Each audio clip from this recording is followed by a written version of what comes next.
Hey guys, in this video I will show you how to trade Topstep on Tradingview. Alright, so let's begin. By the end, you'll know how to check if Topstep is supported, what to do if it's not, and how to use an alternative method with Tradingview. Start by opening Tradingview in your browser or launching the app. If you don't already have an account, you can sign up, but you can still explore some features without logging in. That said, being signed in will make things easier. Once you're on the home page, look at the top navigation menu and click on Products.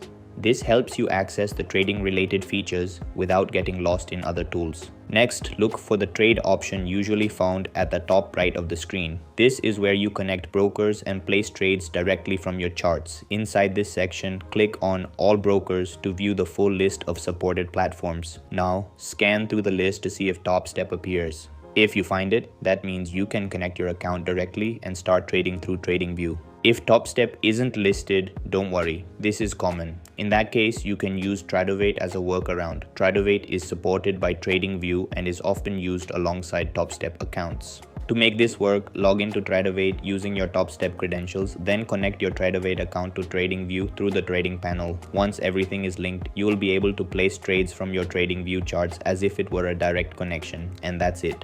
This is how you can trade Topstep on Tradingview. That's all for this video. See you in the next one. Thanks.